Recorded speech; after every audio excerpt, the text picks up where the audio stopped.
everyone, and welcome to Buzzer Beaters Episode 9. This is Eddie Aparicio, and I'm joined by my co-host, Anthony Tuan Corral, and this is Buzzer Beaters. Buzzer Beaters is a podcast that is dedicated to basketball, with an emphasis on the NBA. Buzzer Beaters is a property of grumblingsmedia.com. You can find Buzzer Beaters at grumblingsmedia.com, Rumble, YouTube, under the profile of Grumblings Media, as well as your traditional podcast outlets such as Spotify, Google, Apple, and Pandora. You can also find us on Facebook and X, formerly known as Twitter. If this is your first time, the format of this show is that Anthony and I will go ahead and pick topics that we play host to each other's topics. Now, we have been doing traditionally 4 topics, but in the last few weeks, we've been going up against time, so we've only been doing 3 topics, and the same thing is going to apply this week. We're only going to do 3 topics with the intent of going no more than an hour for each episode. So the total of each topic for this week will probably run about 20 minutes on average. We might go a little bit over, we might go a little bit under, but that is the intent. So for this week, the topics are going to be the NBA playoffs. We always talk about the NBA playoffs because that's what's going on. That's going to be the first one. The second topic is one that Tuan is going to be hosting. So Tuan, go ahead and let the people know what you want to talk about for the second topic. Yeah, so for the last couple of weeks, we've kind of put together our top 5 over some of these episodes. You may have seen we had top 5 if we had to put together a roster for the next 5 years. Then we had a top 5 regarding kind of regardless of time or era. Regardless of time or era, the top 5 players of all time, or how we would assemble our team. Then last week, I believe we had the top 5 most underrated players. And this year, we're going to go a little bit on the negative tip. So the Tuan pessimist side, we're going to go the top 5 most overrated players in the history of the NBA. So we'll kind of dig into that. I have more than 5, but I will stick to 5, and we'll go from there. Cool. And that's gonna be a controversial segment, just because we're probably gonna pick some of the favorite players of our audience, right? And they're once they hear that name, they're gonna be like, "Just what are you talking about?" And I'm sure we're gonna get comments on this one. But again, we invite your comments. We want your comments because we like to interact with you guys. So please feel free to comment away. All right. So for the last topic, we all know that Bill Walton just passed away yesterday. So we wanted to go ahead and spend some time to remember him, to go over his playing career, also his broadcasting career. And the guy was just a character, man. And he was a big loss to the NBA. So we're going to spend some time to go ahead and revere that person in the last segment. So let's go ahead and start off the show, Tuan. So we're now in the Eastern Conference Finals. The Eastern Conference Finals ended in an unbelievable fashion, because the last time we had this show, Boston had barely just escaped in winning the first game, and they went up 1-0. They should have lost, right? Yeah. So we're like, right? These guys are, they're full of themselves, right? And then lo and behold, it just woke them up, man, because they just completely started playing like the Boston Celtics everybody's been talking about, right?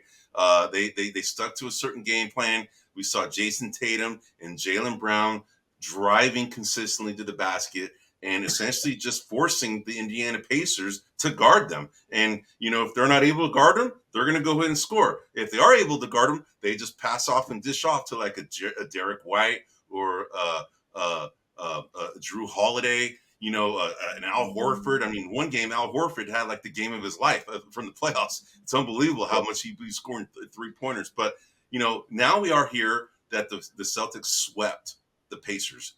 And, I mean, the games were close. And what's interesting, there was a trend that was going on during the series, is that the games were close all the way up until the last 3 minutes. Then the Celtics just kind of with their veteran metal just they just started separating themselves, and they made less mistakes. And the Indiana Pacers, for all of their speed and tempo, the run TMP, they started committing turnovers, and those turnovers were killing them, man. So I was very surprised by the outcome, man, about what happened. What did you see, Tuan? Yeah, I mean, I saw similar to what you're saying. In terms of the Celtics showing their mettle, I think the one guy who showed them the way was Drew Holiday. That guy just towards the end of games, his defense intensity went up. He was grabbing rebounds. I really think that he was their guiding light. But the Absolutely. interesting part is that I saw these games as a sort of like a microcosm of what the Boston Celtics have been this year, which is kind of lackadaisical through about three quarters, or my perception of lackadaisical, Yeah. and then, oh no, we might lose, turn it up. And and they did take advantage of going inside, which we've said, and many sports people have said throughout history, defense wins championships, and the Pacers just couldn't stop them going inside. I mean, Jaylen Brown, who won the MVP for the Eastern Conference Finals, or the Eastern Conference Championship, he was just aggressive as could be. He kept attacking the hoop. I mean, he played really, really well. And once Absolutely. Halliburton got hurt, I mean, That's all she wrote.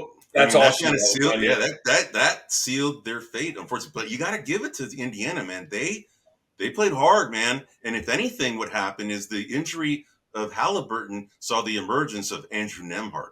yes, Andrew Nemhard showed up, and he's a yes, budding star in the he making. is. Guy from Gonzaga, right? I mean, he was a good player at Gonzaga, and then he was over here. He was playing as a two guard for most of the season. That's what he played, but he was forced to play the point guard this time. And man, maybe that was a revelation of his game. I mean, the Yeah, guy was super aggressive offensively and shooting at an efficient clip. He was actually playing very well, man. And the Celtics, were having a hard time kind of containing him, which was surprising, right? they were. Yep. So to me, Which neither of us picked as an X factor, by the way.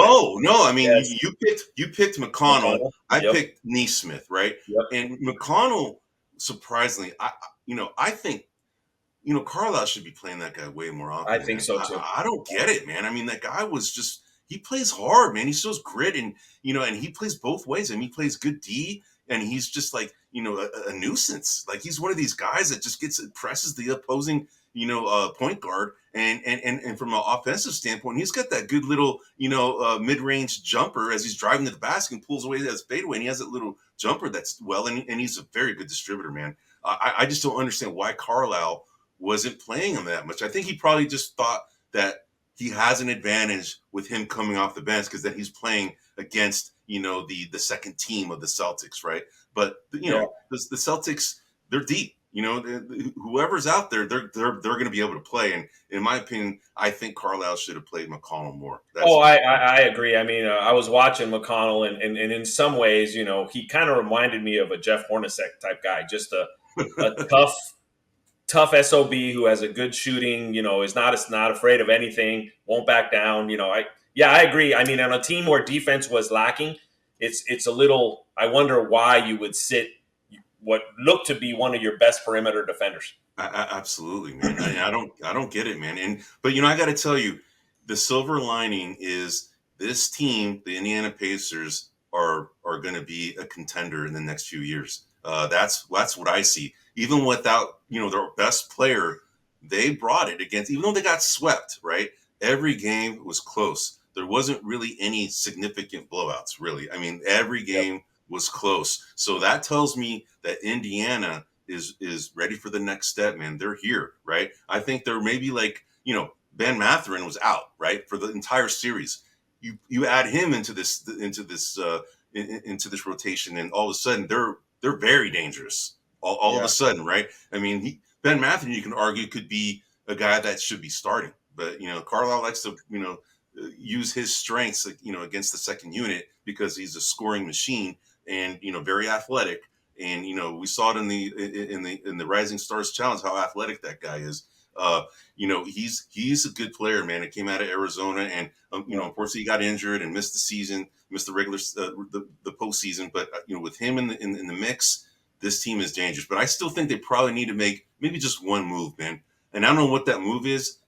I'm just thinking out loud Interior here. defense, Eddie. Yeah, Interior defense. but you got Miles Turner, who's like he's like one of the best shot blocking centers in the NBA. You have Pascal Siakam, who's actually a pretty good defensive power forward. I don't know, what they're missing there. But they just need. I think, in my opinion, they need one more probably long shooter. You know who would be really good for this team, man? Kevin Durant, man. Kevin Durant would be really good for this team. Yeah. Really Someone good. like him. Oh yeah, Yeah. yeah. But the Wow, Celtics, man. yeah, good call, good call. Yeah, Drafts coming up, trades are going to be made, and exactly. that is But definitely he would be ideal for this team because that's what they need. A long three. I mean, Neesmith is a good defending guy, but I don't know if he's a starter. He's probably more of a rotation piece. yep. Kevin Durant would make them formidable, wait, really formidable. So we'll see. I'm throwing that out as a rumor, right? It's a potential fit for Kevin Durant out there, Pacer fans. So Exactly. but you know what I can. One thing I'll tell you about the Celtics, though, is that they definitely looked way more determined, more so than in years past. I think they learned a lot from the time they lost against the Warriors in 2022. They had kind of a laissez-faire attitude at times in that series. They felt that they were the better team, and they honestly, let's all face it, they were the better team. But the Warriors just out executed them, really, right? And Steph Curry happened, right? But for this one, they seem to be way more focused. They have a game plan now, and now they have a rallying cry, man. We already talked about in the intro. Bill Walton passed away, and Bill Yep. Walton was a Celtic, right? He And was a Celtic. and he was a revered Celtic. He won Sixth Man of the Year 2 times for the Celtics, helped them Yep. win a championship. Yep. So we all see what happens when things like this happen to a team. They rally around this, right? Yeah, but they're coming up on a buzzsaw on the West, I think, which we shall, yeah, they're coming into their own over there. yeah. I mean, that's a good segue, man. We can go and talk about the West now. But the Boston Celtics, just swept the Pacers. Are now waiting for the outcome of what's going to happen in the West. And as we're having this podcast, the Wolves and Mavericks are playing right now in a tight game, and the Mavericks are up 3-0, which is so surprising, man. Nobody saw this. So yeah, We were predicting that the Wolves were going to go ahead and take it in 7. I mean, you had predicted that. I had the Nuggets, but you had predicted. But after my fate was sealed in our little contest, and I jumped on the Wolves bandwagon too because I'm thinking, man, this team is deep, and so far that depth hasn't really mattered much in this series. To me, what I have seen, bro, is that the Mavericks, their defense has stepped up big time, man. Their defense is actually better than I think people are giving them credit for. And then the other thing, we've already been talking about the matchup nightmare that is Kyrie Irving and Luka Doncic. These correct. guys just break defenses down in a different way. Luka does it with the size, and he's shifty. And then you got Kyrie Irving, who's just got the best ball handling skills, has whole defense on skates, and actually could probably break down whole defense by himself. But a guy like that can just distribute to the open guy. And these guys, these ancillary players, have been playing well. In particular, their centers. You had Daniel Gafford, PJ Washington, Yep. Derek Lively, Yep. and unfortunately Derek Lively, strained his neck in the last game, and he's not playing tonight. And we thought that might have an impact, because he has been key for the Dallas Mavericks. But these three bigs have neutralized the bigs for the Minnesota Timberwolves, and that was the strength of the Minnesota Timberwolves. So No, it was. It's incredible how matchups make a difference. I mean, in the Denver series, Gobert and Towns played such a pivotal role. They were so important at containing Jokic, throwing fouls at him, throwing bodies at him, and that has completely turned around in this series. yep. The athleticism, which Towns and Gobert aren't slouches in terms of athleticism, but the athleticism of Lively, the athleticism of Gabbert, they've been like playing really, really solid. Yep. And you can see it. I mean, Luka and Kyrie are just Lob City 2.0 here. Yep. You're seeing these guys just getting easy dunks left and right, especially Gafford. Gafford and Lively are just getting dunks left and right, to help the defense, or the offense, that has a defense keying on one of these guards. They'll just lob it up, and these guys are just throwing it down. I mean, both those guys are playing really, really well, and surprisingly neutralize the biggest strength of the Minnesota Timberwolves. And what I see also, bro, is that Anthony Edwards. I mean, the guy's he's a dog out there, man. I mean, he's a beast. I mean, if anything we've seen here is that this guy has arrived, and he arrived this season. And he's playing well tonight. He played well the last game, but he's kind of by himself right now, man. Karl Anthony Towns is missing in action, bro. He's having really, really bad games, getting into foul trouble, and they once one, and he's another scoring threat for him. He's actually a 3-point shooting big. He has actually a pretty good shot. He's won the 3-point contest a few times, Yep. at least for the skills challenge, in the All-Star game. But and he's won the 3-point contest as well. So he's a good shooting big, and he actually has a defensive presence, but he gets into foul trouble too much, man. And He I think does. he's being the biggest disappointment for the Wolves right now because they need somebody else to score to help Anthony Edwards out because he's carrying a big load right now, man. I do think though Anthony Edwards. I don't know. I don't want to necessarily say that he's tired, but he's definitely his energy has been lower than in the previous series. Yeah, and it's probably because he's just as young as he is, he's carrying the team, man. He's got a big load, man, He and does. it's probably and he's playing hard both ways on defense as well. I mean, remember when the series started out, he called out Kyrie Irving. He's like, "Oh, I'm gonna guard him," right? And he Yeah. probably did that to focus himself. And of course, because he's put some pressure on himself, he's playing harder now on the defensive end because he called himself out. He wants to be focused on that end. And with defense comes a lack, of energy. It just drains your energy, man. That's why you don't Yeah. see too many good two-way players in the NBA because defense is so taxing, man, and it could take away from your offensive game if you're not in shape, man. So that's Yeah, probably and what's maybe going that's on. a lesson Ant Man has learned as well. Be careful what bears you poke. Yeah, Uh, yeah, Kyrie's not a fool when it comes to understanding the game of basketball and his abilities. He's second to none in terms of some of the things that he does. So you do and want to he's be helped this. careful. Yeah, I agree, and he's helped out this team tremendously, man. I mean, Yeah. he's the only No, guy on the Mavericks that has a from championship, and he's showing from the these guys way how to play. he's talking to the media, from the way I've been really impressed with Kyrie. Yeah, me Um, too. Me too. he's really done a 180 in terms of kind of where he's at in terms of his perspective, his teamwork, or his attitude, I guess I should say. Yeah, And maybe there's other outstanding reasons why he was COVID, things of that nature, but injuries and things like that. But he's really stepped it up, and to the point where I think Dallas has got a good shot of beating Boston, like a yeah, and it's really going to be really good interesting. shot. I mean, we all know, we all see it coming. I mean, right now as we're speaking, the Timberwolves are up by 1 point right? So Yep. it's in the fourth quarter with 9 minutes and 25 seconds left. But the writing's on the wall. It could be if they lose tonight, it's going to be a gentleman's sweep. Yeah. Yeah. They'll win the next game, the Mavericks. But the difference I see with Kyrie Irving, and it might be related to this, is that he's playing for a Hall of Fame point guard in Jason Kidd. And Yep. Jason Kidd That's a good point. commands a lot of respect, and he's definitely turned this team around and has actually made them more defensive minded.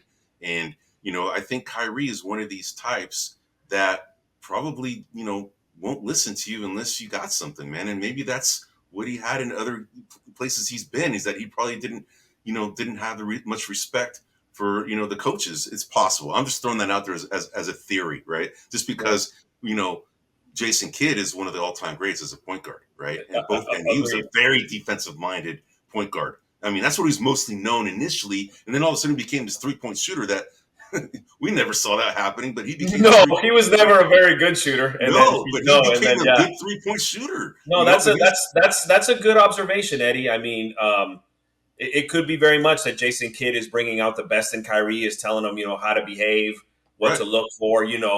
right, Interestingly enough, the undertone of why Kyrie left Cleveland was because he didn't want to play second dog to LeBron, right? He wanted to kind to of be his be own. his Yeah, own man and make yeah, he his wanted own, to be the number one. and he is clearly deferring to Luka on this team. It is 100% obvious. And And yeah, that mental state, he's matured, he's a little older, but his psyche's changed, or at least his behavior has changed in these playoffs.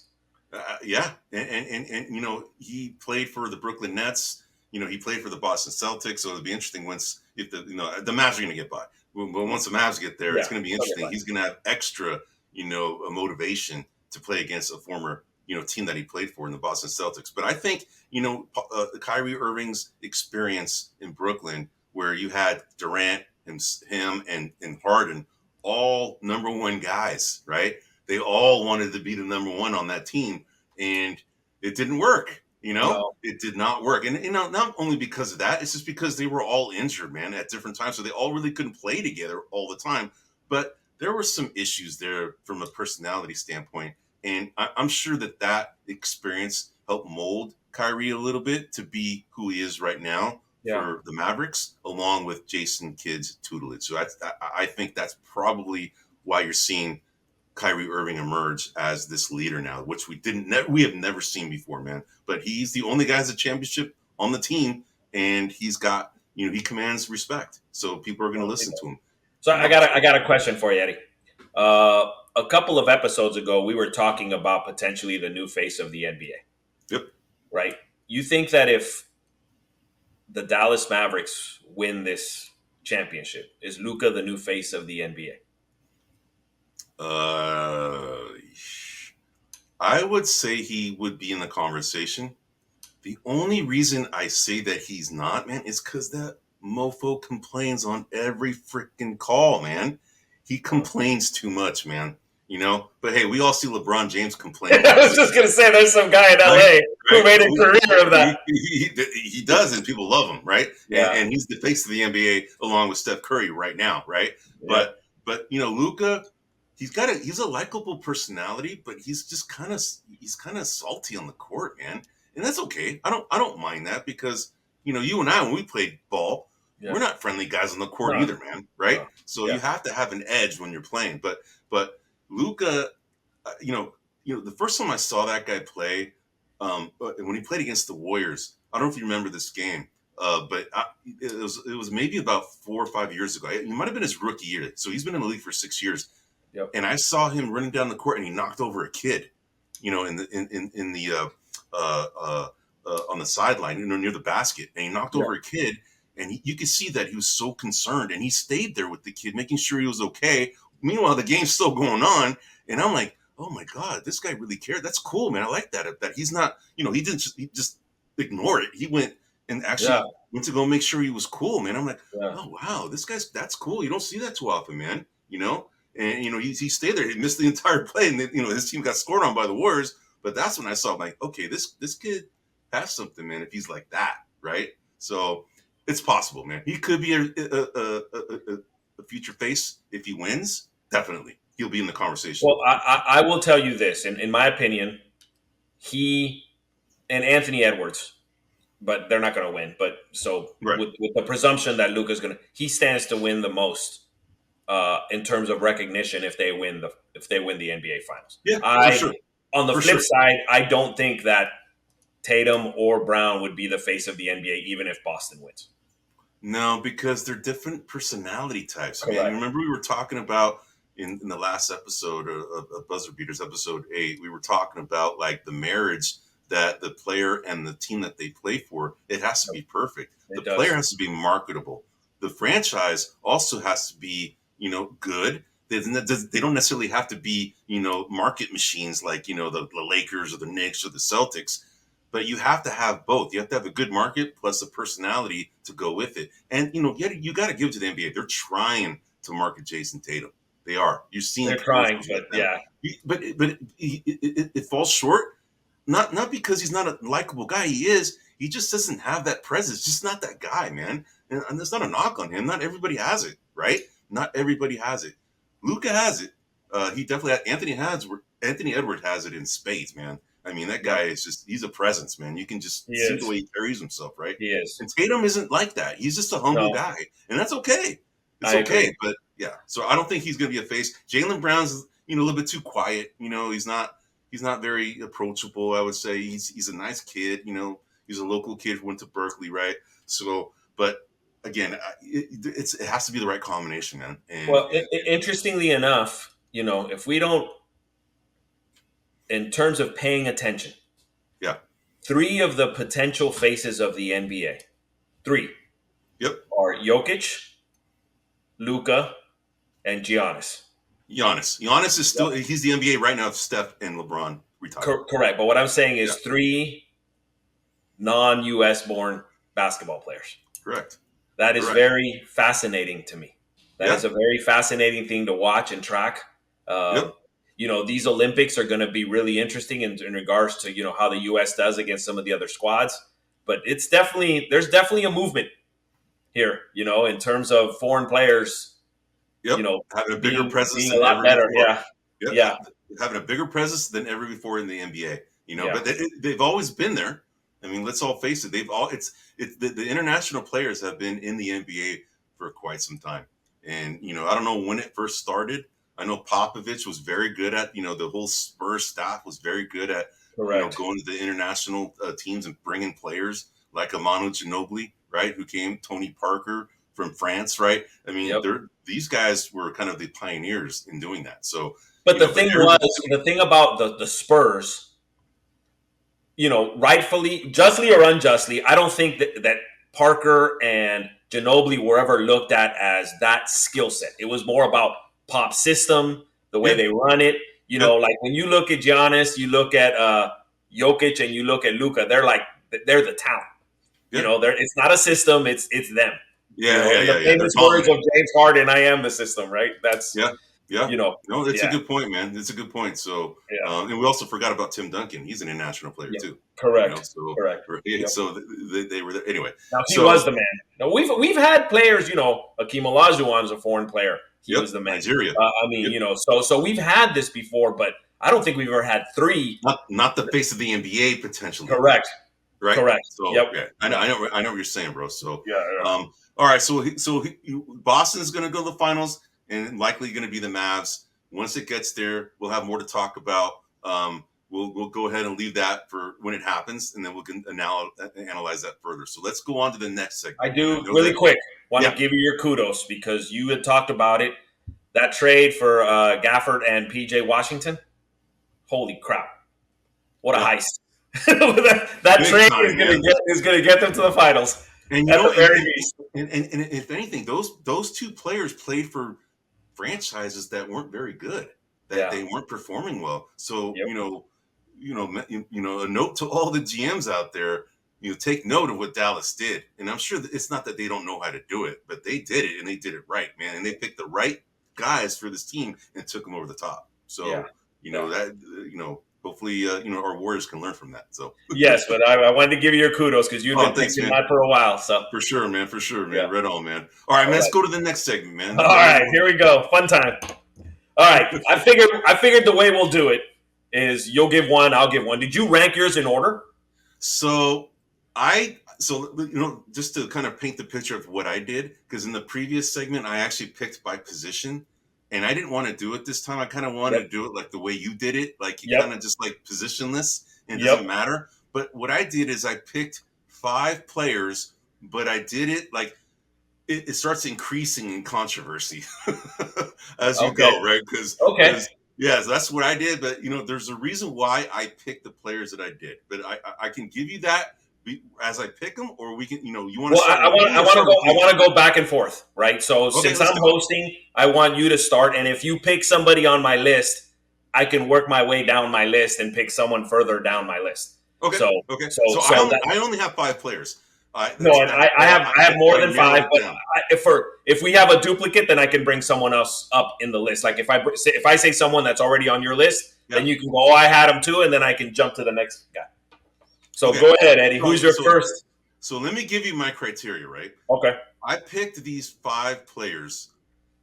Some of these players are like incredible talents, and some of them are actually arguably, I think they're probably on the top 75 list. A few of them, right? Okay. All right. And likely I think for sure one of them is Hall of Fame. Um, but it's kind of I tied it in with kind of what we were talking about, the big market thing, from our last episode Yeah. 8 of Buzzer Beaters, right? That has some influence on the players' visibility, their hype, their hype machined, right, a little bit. But Yes. I picked these guys because these particular players were hyped up massively, whether it be in college or in the pros, Okay. because of where they played, right? Okay. And their stats, they're good, right? But I think they benefited more from the market that they played for, in my opinion. But I think some of these players were hyped up more than their game displayed, in my opinion. So this is Okay, the I'm reason with you. why I I'm picked with you. these Okay. players. And in So fairness, before you give your first one, just some of the criteria. I tried to stay away from like busts, like Chris yeah, Washburn, same here. Same here. Eddie Same here. Curry, those type. I try to stay away from Yeah. those guys, and I Yeah. try to minimize injuries. Right. Yep. So if they had debilitating injuries, I tried to stay away from those players. So Yep. just a little heads up. But I have some players here as well that'll probably kind of create some controversy as well. But I'm Absolutely. anxious to have you start. All So right, go man. ahead. So like I've already said previously in the opening, is that we are bringing people down in this segment, right? Whereas Yes. the underrated, we're bringing people up, people who deserve more recognition, right? In this one, we're bringing people down. We're pretty much saying that these guys, man, they were too hyped. They're not that great, man. But we know that there's people in our audience that are going to be hating this, man. They're going to be Yep. like, "What the hell, you guys? You guys are smoking crack, right?" They're going to be saying all that stuff. I All guarantee it, right. man. I guarantee it. But it's okay. This is an opinion of ours, right? We have reasons why we pick these players. So Yep. let me go ahead and, in the same fashion that I did in the underrated, I want you to guess who I'm talking about. All right. Okay. All All right. right. So here we go. I think you're going to get these pretty quick, man. So the first player I picked, and again, I picked these in the order from less controversy to most controversial. All right. Okay. All right. All You right. put some thought So into this. All right. I did. All right. So the very first guy I picked, he was drafted as the number one overall pick Okay. by the Charlotte Hornets in 1991 as a power forward. And he was rookie of the year. He played 10 seasons for two franchises.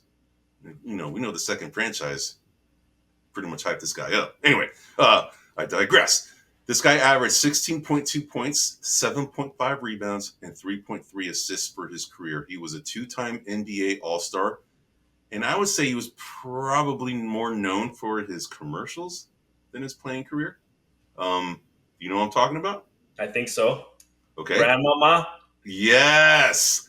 Yes. Larry Johnson. And poor John, he's probably listening to this going, damn it, that's my favorite player, man. Because he was talking to us about this guy last week, right? So this guy played for Tark the Shark for UNLV Running Rebels. Yes. And, let's face it, this guy was an awesome talent. Awesome. I mean, in college, he was dominant. I mean, that UNLV team was unbelievable in college. I mean, there's a lot of arguments that team could have probably beat the worst team in the NBA. I think at the time it might have been the Clippers at the time, but the Clippers are always kind of the worst ones for a while until Chris Paul and Lob City, DeAndre Jordan, Blake Griffin arrived. But anyway, Larry Johnson was a guy, a big kid, almost kind of a linebacker mold, right? The thing is that he's kind of undersized. He's not huge. He's just a big, muscular kid, but he's very athletic. Yep. And he was more of a dunker and a slasher. Didn't really develop a really good outside shot. I mean, it's not great. It's not bad, but he was limited. And, defensively, he wasn't all the best either. But you would never think that because of the way this kid was hyped, man, especially when he left the Charlotte Hornets and he went to New York Knicks. The New York Knicks totally hyped this guy. That's where he got this grandmama thing. And kudos to him. Great marketing. Great. I mean, we're speaking of guys that aren't marketable. He was definitely marketable. Super marketable. And his marketability gave him the aura like he was better than he actually was. Correct. I agree with you. Yes. Correct. Yes. So that's why I picked my first guy. So let's go to yours, bro. All right. So my first guy is still playing. Okay. Career's not over. Okay. Came from LSU. He was a high draft pick. Was drafted by the 76ers. Yep. You and I had an argument at the time when they were drafted. Yes. Between this guy and Brandon Ingram. Yep. I felt like Brandon Ingram was the way to go. You thought it was this guy. Yes. Who is this player? Ben Simmons, man. Ben Simmons. Yes. I remember. Talented, man. But he's uber talented. Yes. Well, it started with injuries. He's in his own head now. But one of the reasons for me that he had so much hype coming out of college. He was, and the thing about it was I remember his final year at LSU, they didn't even make the tournament, and I remember thinking to myself, how are you hyping a guy that didn't even make the NCAA tournament? Yeah. But yet he was going to be, he was part of, what was the 76ers slogan? Patience or whatever, we're building it or whatever. Oh, yeah. You're talking about the process. The process. Thank you. The process. So he's kind of my most obvious choice. I mean, obviously his career's not over. He can get revived, but they traded him over to Brooklyn. That guy's an afterthought, and he's in a large market city. I wouldn't say he's on a large market team, but he's in a large market city, and that guy has just vanished. Like, I don't even see or hear from him anymore. It's back problems he's had. He's also had some anxiety, mental health issues, which you don't want to ignore, man. It's a thing now, and it's real, right? It is. It is. I don't know if you know about the passing of the golfer that just happened, over the weekend on Saturday. Yes. Man. That was due to mental health, man. And Grayson Murray, rest in peace, man. But he was only 30 years old, and it's real, right? And a lot of people, I got to give it to the media, and they're definitely focusing on this as something that you definitely don't want to undermine, right? I agree. So we don't want to undermine this because we have a tendency, especially some of us old heads. Come on, man up, man up, right? Come on, man up. No, man. I mean, some kids are not everybody's built the same, man. And you got to respect people's upbringings. You got to respect their physiology, their biology. Everybody's different, man, right? So I agree. My knock on Simmons, though, is that he never, for someone that was that highly regarded, he never seemed to work on his offensive game. He seemed to want to be a rebounder and a defender and a distributor. And a distributor, yes. Yep. And given the pedigree he was coming from, the experience, that type of thing, he should have rounded up his game. And a lot of this started with him passing up a supposed dunk, and it all kind of went downhill from there. For sure. And again, I'm not downplaying his, because he sucks at free throws, man. He never really worked at it, right? So that's he got in his head, and he never recovered from that, in my opinion. Yeah. I think it really hit him hard how Philadelphia treated him. Well, I was going to say that he went to a rough city if you want support. Absolutely. Philly doesn't mess around. Yes, absolutely. And I think he's just a sensitive kid, man. I can tell, man. I can see it, right? So he's a sensitive kid, and it's okay. We're all different, man. But I think that's a good choice. I think the other reason why, man, he got bit by the Kardashians, man. Anybody who touches them, man, just gets bit. Seriously, man. What happened to my boy Lamar Odom? Dude, I'm telling you, Lamar Odom, Chris Humphries. The only one I think who survived was Reggie Bush, honestly, and he was the first one to kind of figure it out. No, because they took his Heisman away. Man, there's a poisonous, man. Oh my God, that's hilarious. Very attractive, man. Let's not ignore it. They're very attractive, but poison, pure poison. I'm with you. Anyway, I'm with you. All right, Eddie, your turn now. So my next guy, I'm gonna go again. I'm gonna give you the accolades. This guy was drafted in 2010 as the number one overall pick. That's two number one overall picks in a row. He was Rookie of the Year. You're gonna get this because you know the year. It's 2010. Okay. Yeah. Played 13 seasons, 6-time All-Star, 3-time All-NBA second team. This guy was a power forward. He was mostly known for his outrageous dunking ability. Okay. Amazing dunking ability. I mean, he's got unbelievable hops, right? Has a twin brother who played in the NBA. You know who I'm talking about already. He was the first to dunk over a car in the All-Star game.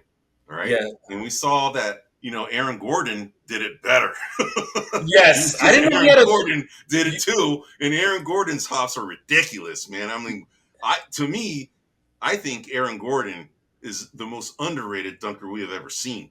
Unbelievable, man. That guy's got hops galore. But this guy was the first kind of that archetype, out of Oklahoma, yes? Yep, out of Oklahoma. You know what, Eddie? I'm drawing, of course, yes, but I'm drawing a blank. I didn't know he had a twin brother that played. Yeah. I don't remember him. You're talking about Blake Griffin now. We're talking about Blake Griffin. Taylor Griffin. He played. Okay. Wow. Yeah, Okay. Yeah. He had a Kudos. twin brother who played it. Yeah. So, but I had him on my list. Yep. So, Yep. So, But so anyway, so Blake Griffin, who played from Oklahoma and got drafted by the Clippers, and was hyped up big time. That's a big city, L.A., right? Uh, the Clippers are not really known for hyping anybody up until Blake Griffin really arrived, honestly. But they had Chris Paul there, they had DeAndre Jordan, they became what's famously known as Lob City, right? Uh, Yep. for his size, this guy's like a major, major flopper, though, man. I mean, unbelievable. I mean, I think he brought it to, he made it in vogue to flop, man, honestly, because he just unbelievable. I don't know if you learned that from Chris Paul, because we know Chris Paul's a huge flopper, but you can't hate him too much now because he's a warrior. It took me a hard time to get used to him to be a warrior, but you got to like him a little bit now, right? But Yeah. anyway, Blake Griffin is a big, big flopper, and he was, highly regarded as the number one pick in that draft. But if they were to do that whole draft all over, who would be the number one pick, man? Our boy, Steph. Steph Curry. Our Steph boy Curry Steph was would that be. same draft, man. And can you believe that the Minnesota Timberwolves, the guys that are in the conference finals, they had the opportunity to pick that guy twice. Okay, they picked Johnny Flynn and Johnny Ricky Flynn, Rubio. where's Johnny? Yeah, Johnny Flynn from Syracuse and Ricky Rubio from Spain, and those guys were drafted before Steph Curry. Can you believe that? And Steph And Curry is both the out of the same league now, I player. think. Yeah, Both out of the league. Ricky Rubio might still be around. He Flynn might is still, definitely out. Flynn was out of the league after like 3 years, man. All right, so but he had a great tournament, and the tournament is a great platform for kids to be hyped. Honestly, if they have a great tournament, they're going to be drafted well, man. And Johnny Flynn had a great tournament. So, But anyways, did he have a better tournament than Curry? Probably not, man. Probably Yeah, not. yeah. But we'll talk later in the segment as the guy who has the best NCAA tournament we've ever seen. So we'll talk Okay, about that yes, later. we can talk But about anyway, that. All right, at yeah, another so, time. All right. yep. All right, I'm going to pick a guy who came out of Kentucky. I don't remember what year, so I don't have that information. Was drafted by the Sacramento Kings. Is a center. I know what you're talking about. Who we talking about. Bagley. No. Oh. I'm not somebody a little more controversial. So I'm going with DeMarcus Cousins. Oh. DeMarcus, great skill, yep. Great ability. Turned down a contract at Sacramento. Ended up getting hurt. And again, I don't want to knock him, but sort of along the ways of Blake Griffin, had a lot of talent that never could make anything out of it. Kentucky's a highly regarded NBA farm system, if you will, and DeMarcus Cousins was, to me, someone when the Warriors picked him up, I'm like, all right, we got something here. And the guy has his skill set has diminished. I think, as a matter of fact, I don't think he's even playing this year. I don't think he got picked up. I think he might have retired already. He retired. Yeah, he retired. He officially retired. Yeah. So that's my number 2 guy is DeMarcus Cousins. Man, that guy could have been a beast, though, man. I mean, yes.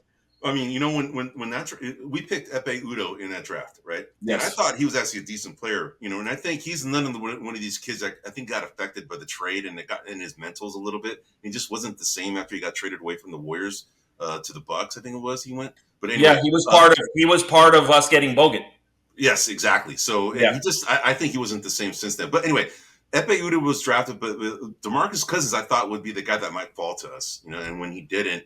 They picked up Udo, and I know Jerry West is very high on DeMarcus Cousins because of his ability. I mean, they thought he was kind of like one of these franchise changing type of, assets. The only thing is that the guy, much like Draymond Green, his own persona can get in the way of a lot of things. He's just one of these highly volatile personalities that can disrupt the locker room.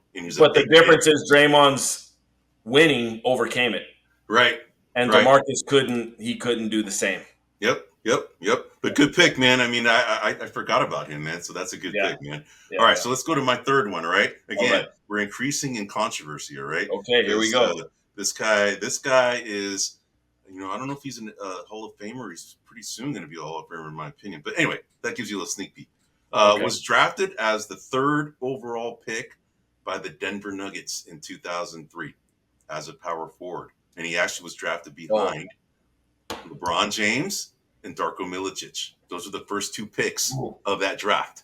Okay. Okay. He played 19 NBA seasons, 10-time All-Star, 1-time NBA scoring title in 2013. He is a second. He has two All NBA second teams and 4-time All NBA third team. Okay, you probably don't know who this guy is yet, but I'll give you some more.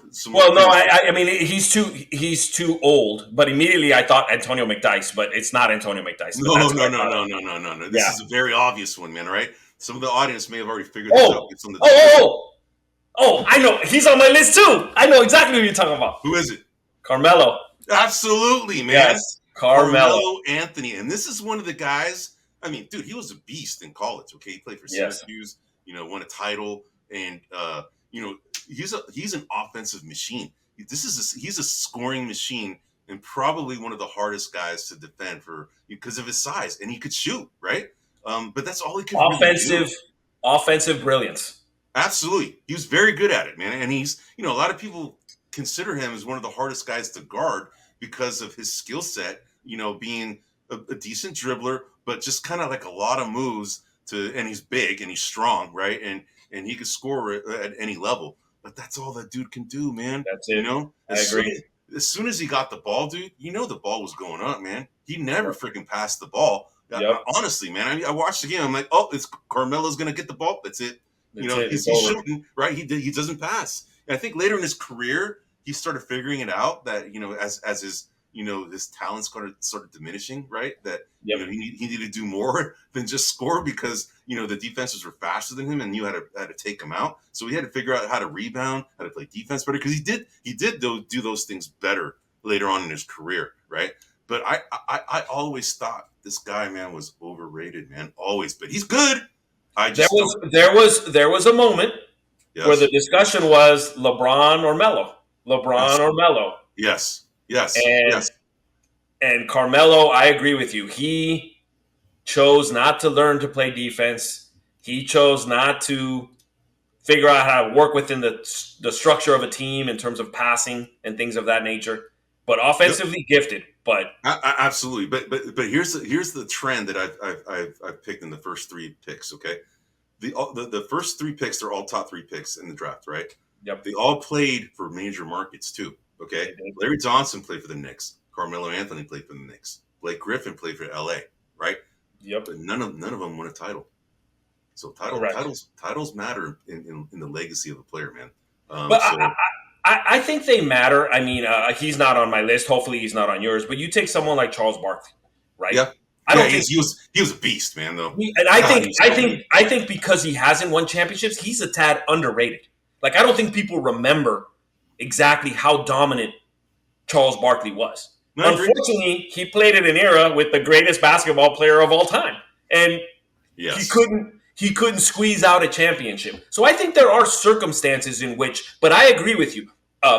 Winning a champ, if you don't win a championship, that has to really look at in regards to what you're rated. What are your compensating factors to make up that you don't have a scoring title? Exactly.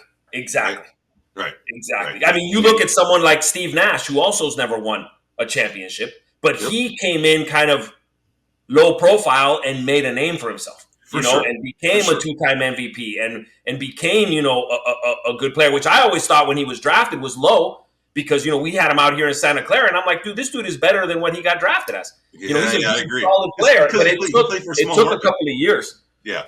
But, but interestingly enough, Steve Nash is one of the guys that was actually, when I was kind of researching this a little bit, kind of seeing, I had some guys in mind.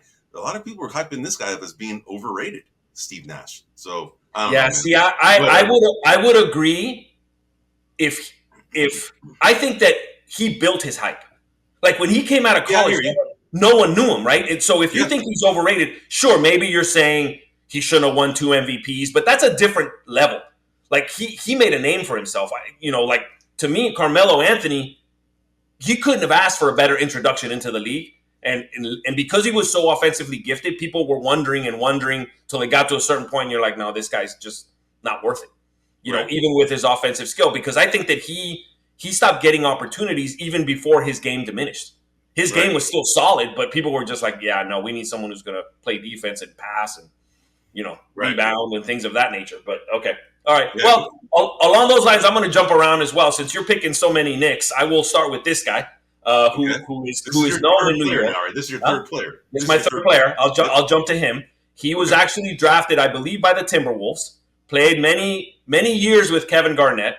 Couldn't ever kind of get along, figure out how to play there. I believe, ended up going to New York. Point guard. Was very highly touted. Ended up playing the majority of his career overseas, where he made a big, strong name for himself. Oh, Starberry. Yes, Stephon Marbury. Stephon Marbury. Yep. I think that guy had a lot of hype and Yeah, no championships. Was from New York, had a homecoming in New York, got a lot of pub about that, but ultimately a disappointment, in my opinion. Yeah, but he's uber talented though, man. But yeah, it didn't translate. It didn't translate. For whatever reason, it just didn't translate. It might have been his personality. I don't know, man. For whatever reason, his game didn't translate very well in the NBA. But you could see that the potential was there, but it just never really emerged. Well, if you ask me, from a talent perspective, right, I would take Marbury and Kevin Garnett over Ant-Man and Karl Anthony Towns. From a talent level, I think Anthony Edwards may be the most talented of the lot, but I think Karl Anthony Towns is the least talented of the lot. Interesting. So you would take who again? You would take if you gave me Edwards, and you would think. I mean, now we know how everything played out. Yeah. But if you gave me four guys and seeing who they are in terms of their talent, I would have taken Kevin Garnett and Stephon Marbury over Ant-Man and Karl Anthony Towns. And Karl Anthony and Minnesota could not even get as far as those two players have taken this current squad. Correct. Interesting. That's an interesting take, man. Yeah. I mean, Kevin Garnett is a Hall of Famer, and very good defensive player. Very good defensive player. That's probably what he is really most known for. I mean, he has a decent offensive game, but really good defensive player and a very good leader. Is one of these vocal kind of leaders. I've heard people kind of put him on this list as overrated. I think he's underappreciated. Honestly, that's the way I would categorize him. I would agree. And Stephon Marbury, a very highly skilled offensive player, a good floor general. And I think that those two I would have picked every day of the week over Ant-Man. Not because I do think Ant-Man is progressing to be the most talented of the four. It's not there yet, but I think those two guys are better than Karl Anthony Towns, which is why I would take those two.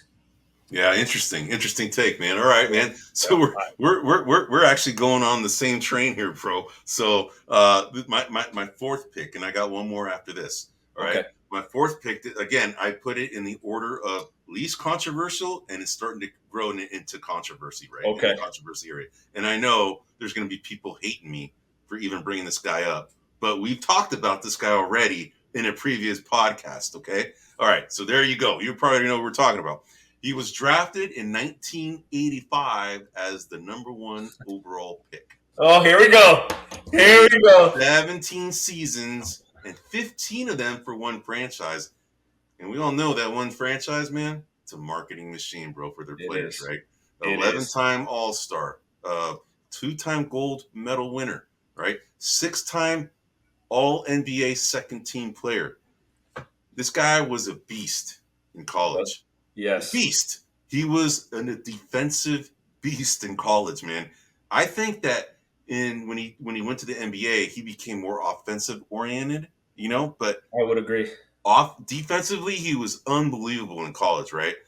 But he developed I would say he's considered probably one of the better mid-range shooting centers we have seen in the game. And you got to give it to him. He worked on it, man.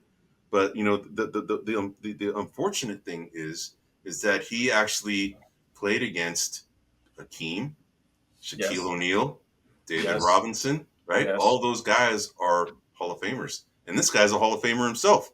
But none of those, if I think it is who you're going to say, none of those with the amount of publicity and hype and build that he got. As a matter of fact, correct. As a matter of fact, it was. He's the one that has the cold envelope conspiracy theory, right? Where back then you had to pick the envelope, and someone had said that they put that with his name in the freezer so it would be cold, so the Knicks would know who to take. Are you serious? Yes, look it up. Look it up. I don't know Oh if I my have all the god. facts correctly, but yes. Oh Yes. my god. Came So out of you know Georgetown, correct? The player you're that's going to say. exactly what we're talking about. We're talking about Patrick Ewing, man. Patrick Ewing. And he is a Hall of Famer. He He is. is. But He again, is. this guy has not won a title. All right. He was just unlucky that he faced Jordan 5 times in the playoffs. So, but this guy's a good player. I'm not knocking him as a good player. He was a good player.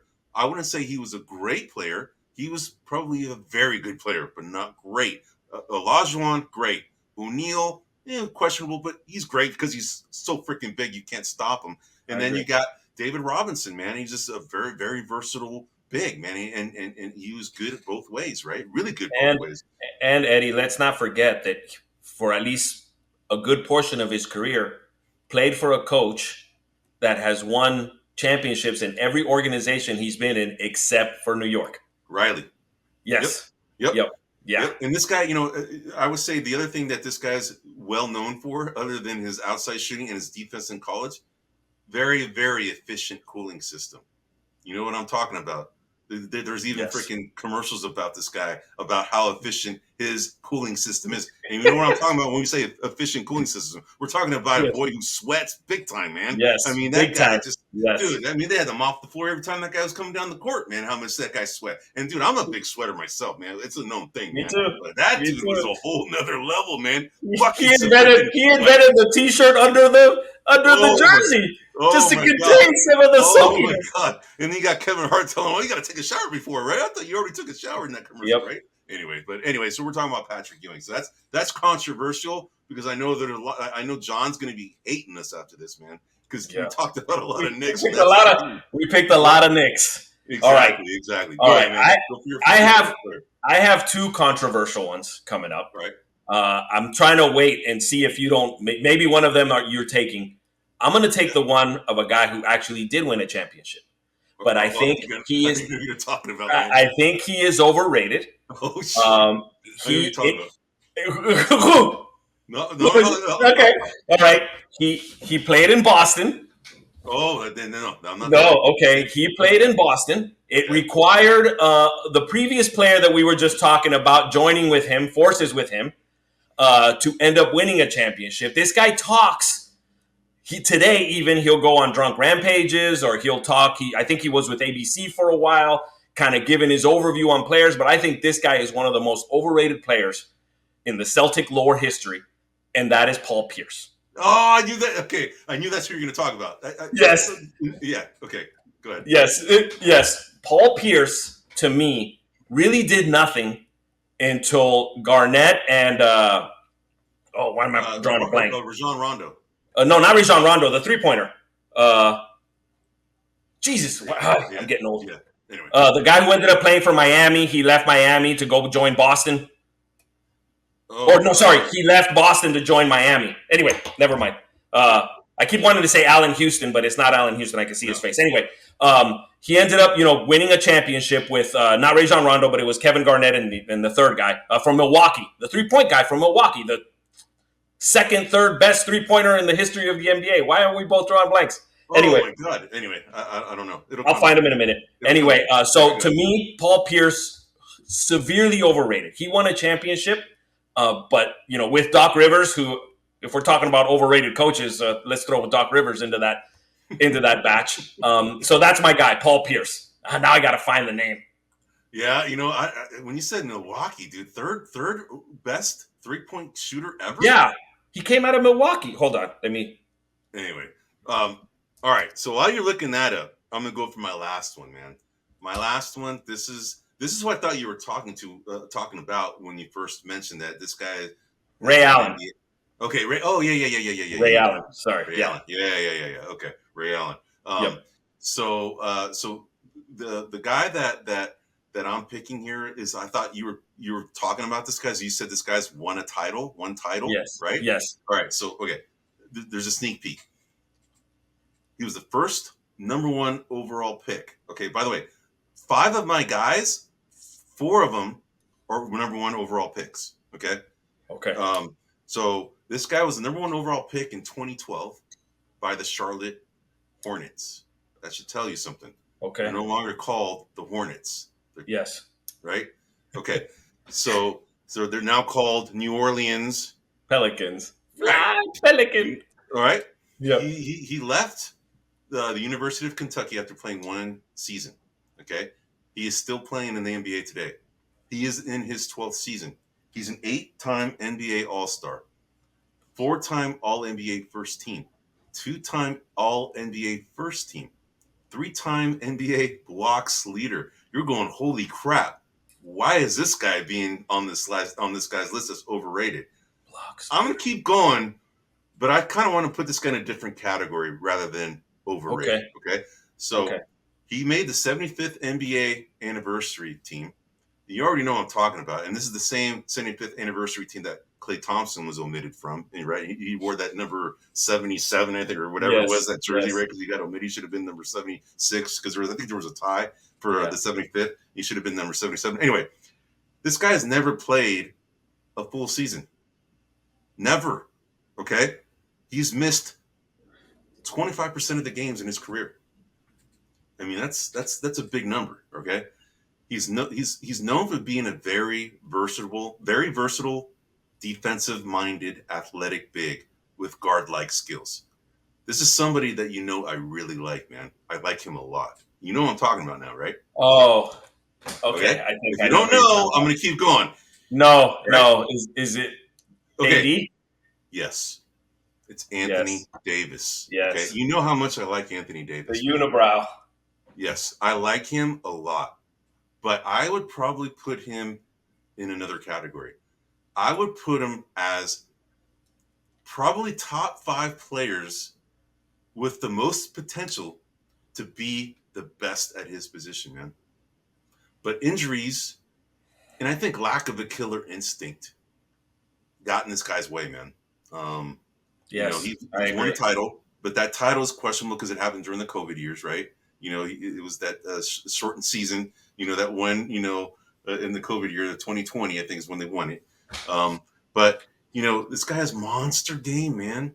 But it's a known thing that this guy could have like a huge game and then disappear the next game. Huge game, disappear the next game. Consistency is the issue with this guy, man. Consistency, lack of a killer instinct, okay, and just injuries, man.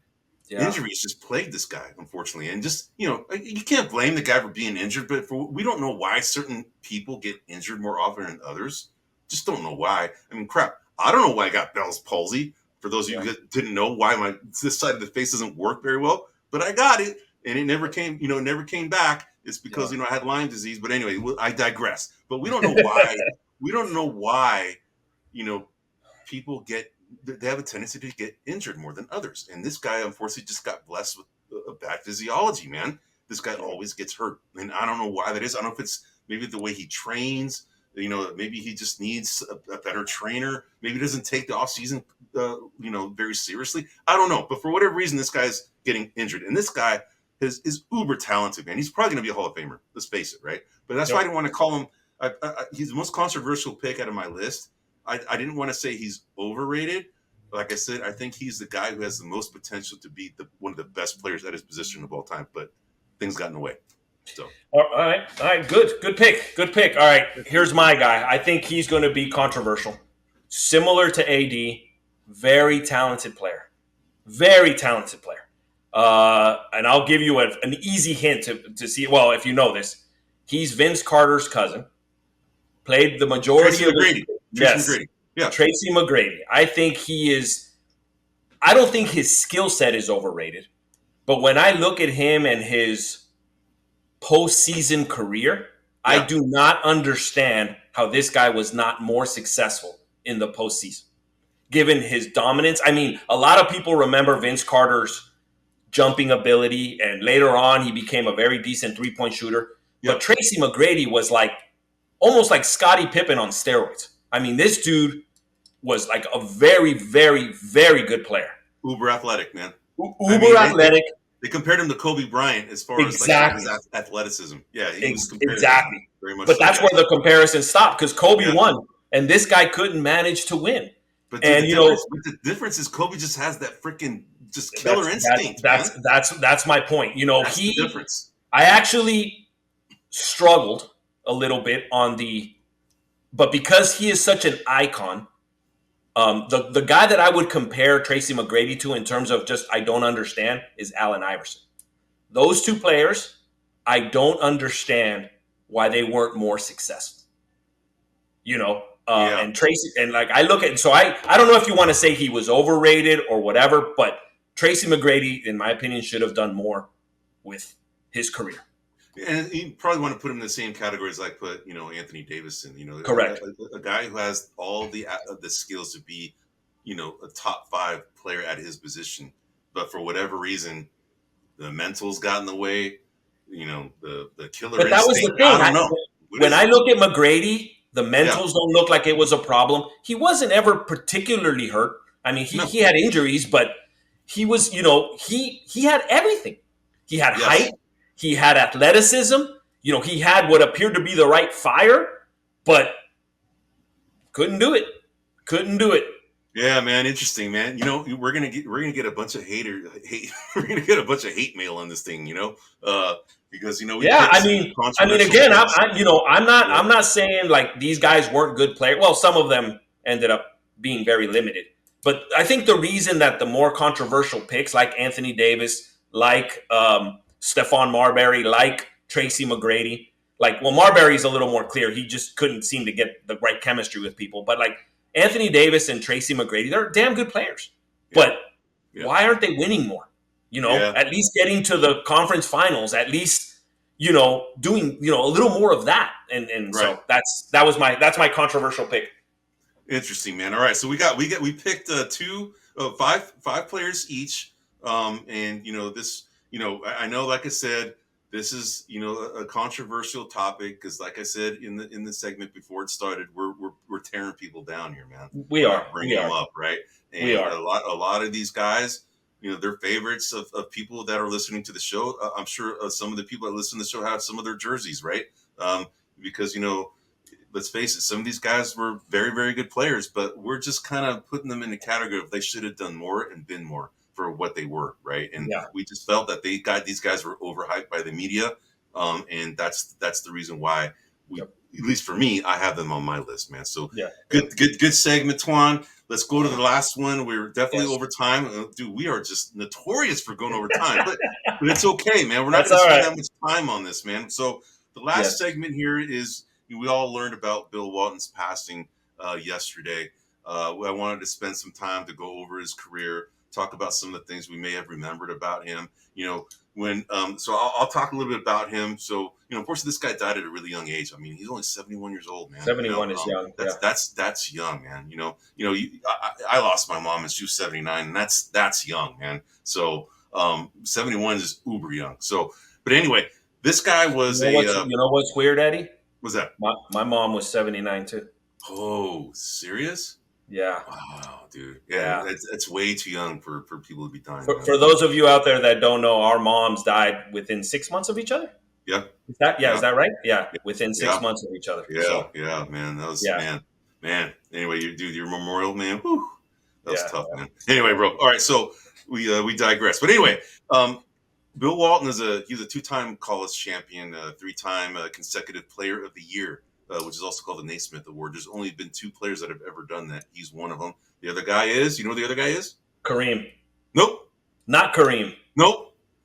I'll give you a clue. He played for the Warriors. He played for the Warriors for a very short period of time. But Ralph Sampson. Yes. Okay. All right. All right. This guy, we were talking about the NCAA. Which, by the way, was on my overrated list, but way down at the bottom. Was he? Oh, you mean Bill Walton? No, Ralph Sampson. Oh, Ralph Sampson. Yeah. Man, you want to tear the guy down after he died, man? I thought you were talking about. No. Oh, okay. Yeah, Ralph Sampson. I didn't watch enough of Bill Walton. I'll talk about my memories of Bill Walton, but go ahead. Yeah, for sure. So I'll keep going to some of the accolades. Remember, we were talking about the NCAA tournament and how certain guys just had the games of their lives, and a certain player I forgot who you talked about that had like a really good tournament, and I mentioned that there was a guy who even had a bigger tournament, probably considered the best NCAA tournament that we've ever seen to date. Well, Bill Walton, man, check this guy out, man. He scored 44 points in a freaking championship game and went 21 of 22 in shots. Okay, that's considered probably the greatest performance ever in a Final Four game. And Well, that funny catapulted funny him. little fact: his point guard, which I can't remember his name, went 1 of 1, so he was 100%. So so Bill Walton, in terms of percentages, was second on the team. Oh, no way, no way. Do you know who the Yeah, point guard yeah. is? You know who the I'm point trying guard to is? remember his name, but It's, it'll hit me in a minute. it's not Lucius Allen, is it? No, it's Okay. not. It's not. It's not. Okay. Yeah. All right. So this guy, for that reason, he was the #1 overall pick in 1974.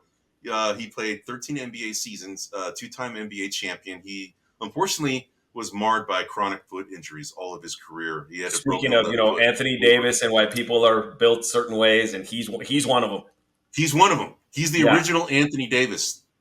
Okay, so it kind of tied in because you remember I brought up the stat about Anthony Davis only playing in 25, missing 25% of the games. Yep. This guy, Bill Walton, missed 44% of regular season games. I mean, that's freaking incredible, man. I It mean, is. to be considered one of the all-time centers and haven't missed that many games, it's got to say something about this guy's game, man, because No. this guy is very versatile. I mean, he was a really, really good player. He did everything well, right? Finals MVP in 1977 for the Portland Trail Blazers. Played for Jack Ramsey. Jack Ramsey was the MVP of the league in 1978. But then he had, again, these foot injuries kept coming back, right? But he's considered one of the best passing bigs of all time. Yeah, Bill Walton is probably one of the first guys. Like, he could play in today's game. Like, Yeah. he would thrive in today's game. Yeah. Yeah. The only thing is he couldn't shoot really well from outside because that's what you need right now. Is a 3-point right shot. He does. I mean, he could probably get there, right? But he had a really good mid game, very good defensive player, and just a really good passer, man. That's what he's. I mean, he's like Draymond on steroids. Yeah, exactly. Yeah. And a lot of people compare, Arvydas Sabonis to Bill Walton as far as passing ability, and then now you have Jokic, who brings that to a whole another level, right? But Correct. those two guys paved the way for Jokic, right? So Arvydas and Bill Walton paved the way for Jokic for who the player he is today. I'm sure he looked at these guys as examples of how to be a center in the NBA. But anyway, what's interesting is that Dr. Jack Ramsey, he said that when this guy was on the court, I had no problems. I had nothing to worry about with this guy when he's on the court. However, when he was off the court, I don't know, man. I'm a little worried about what this guy does because this guy was, he was arrested in college. I don't know if you knew that, but he was arrested in college because he was protesting the Vietnam War. I think it was his second year at UCLA. And UCLA, all these UCs, they protest. They're known for protesting. Berkeley's probably the worst at protesting. UCLA is up there too, right? My brother-in-law went there at UCLA and he protested and he got in trouble for protesting too. But anyway, I digress. It's a rite of passage.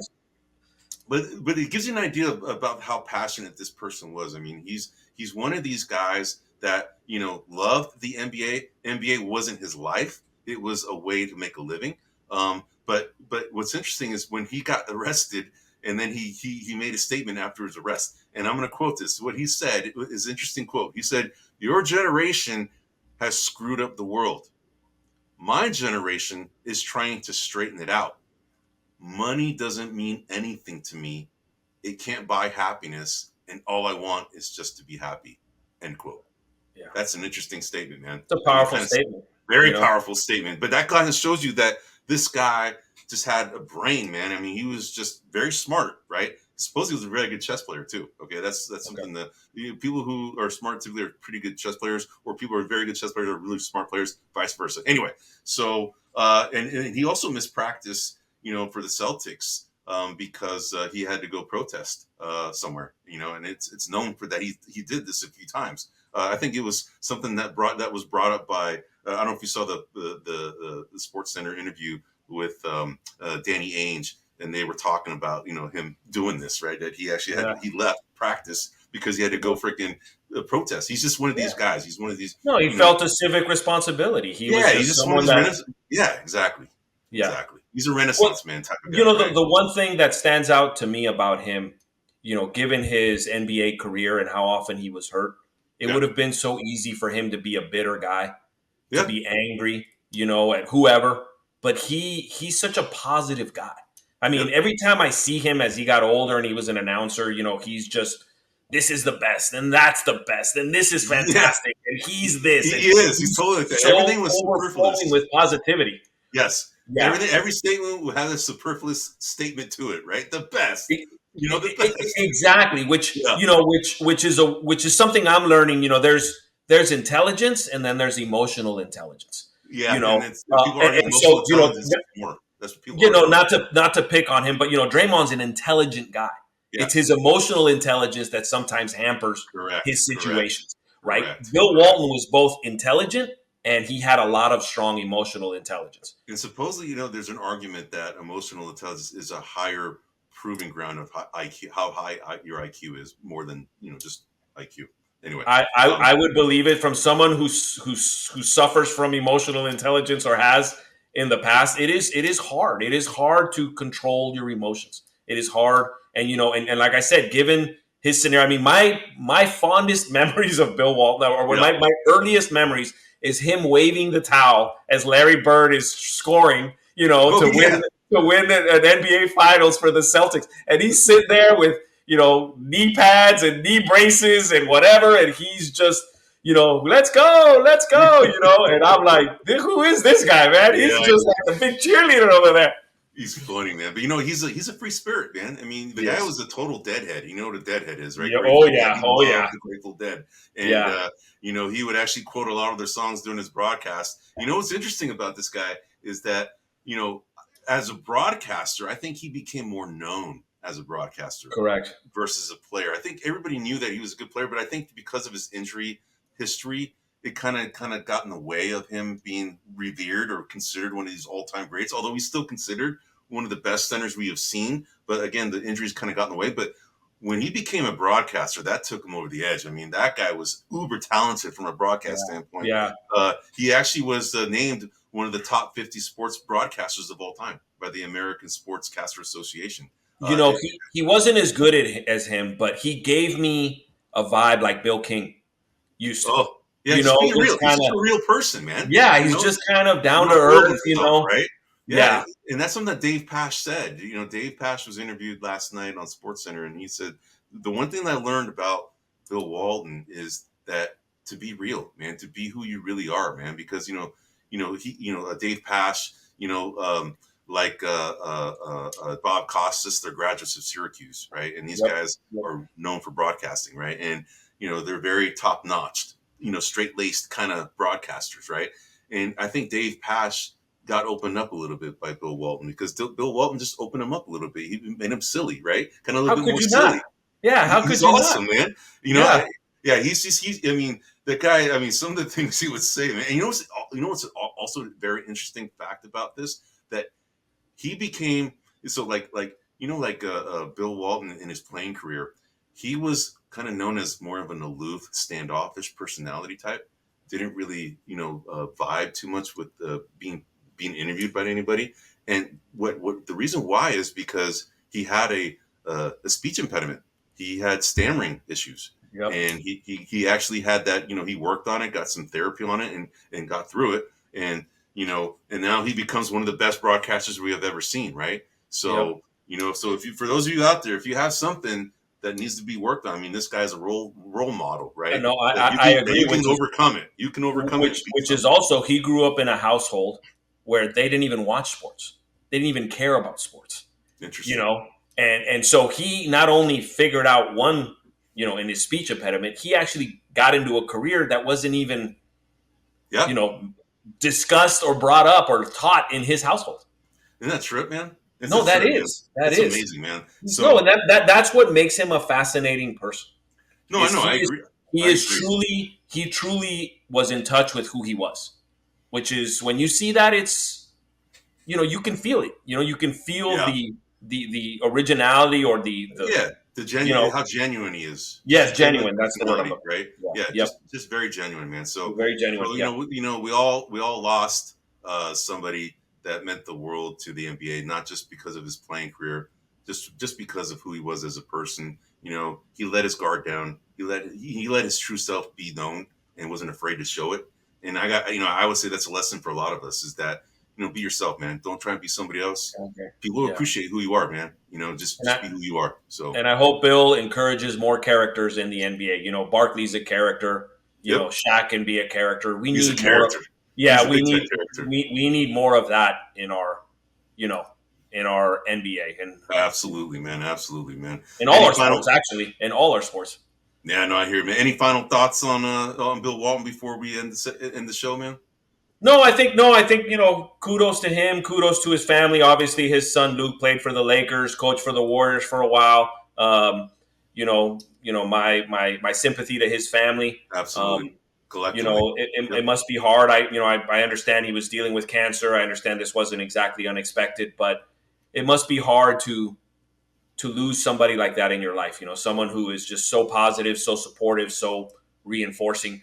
Yep. That I would miss him. If he was my parent, I would definitely miss him. Absolutely, man. And Absolutely. so Well the said, man. NBA is going to miss him. I think of people that have gone. Craig Sager was one that Yeah. was a unique Yeah. character. Yes.